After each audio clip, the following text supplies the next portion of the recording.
Dan sebentar lagi akan pergi. Umat muslim diminta untuk semakin mendekatkan diri kepada Allah Subhanahu wa taala. Berikut penjelasan Ustadz Khalid Basalamah.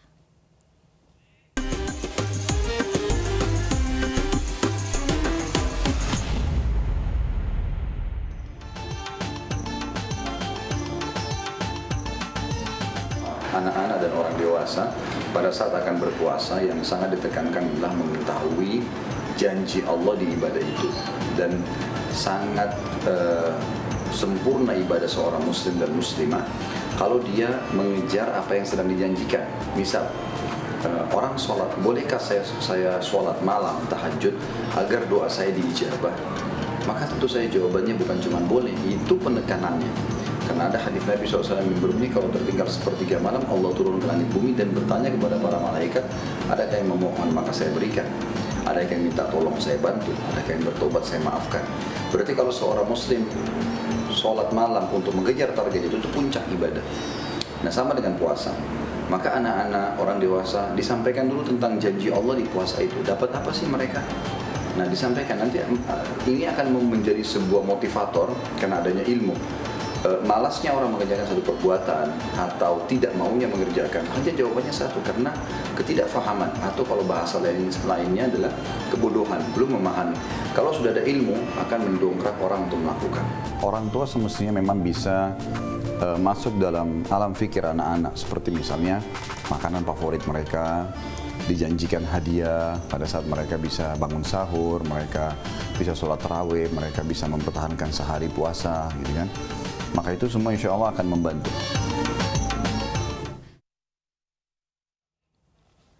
Pemirsa, Masjid Al-Amin, sebuah masjid agung di Lebanon, kembali dibuka untuk beribadah setelah pemerintah setempat melonggarkan pembatasan fisik dan sosial. Warga pun menyambut dengan sukacita.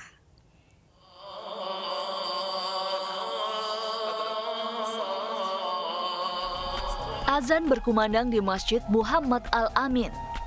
Kali ini bukan hanya untuk menunjukkan waktu sholat wajib, tapi juga memanggil jemaah untuk kembali sholat di masjid. Tentunya dengan protokol ketat.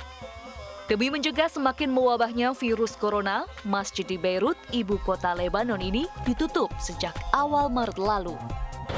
أنا شعوري كنت كثير مبسوط وكثير مرتاح والله يجزيهم الخير وإن شاء الله شوي شوي تفتح المساجد كمان على تراويح بشهر رمضان. Tempat suci yang terletak di daerah rawan konflik ini punya sejarah panjang. Pernah luluh lantak akibat perang sipil. Kemudian dibangun kembali dan akhirnya selesai renovasi pada 2008. Berhiaskan kubah berundak terbuat dari keramik warna biru cerah, masjid ini pun dikenal sebagai Masjid Biru Beirut. إحساس كأن نفس الإحساس اللي حسيته أول مرة ربنا أكرمنا ورحت على بيت الله الحرام. هيك خشوع، هيك أتمنى من ربنا إن هو يرفع البلاء ويزيل الوباء وتعمر المساجد مرة تانية. Warga negeri Jazirah Arab yang dikoyak konflik sipil berkepanjangan ini pun berharap dapat beribadah di sisa bulan suci Ramadan dengan damai, tanpa dihantui pandemi ataupun berondongan amunisi.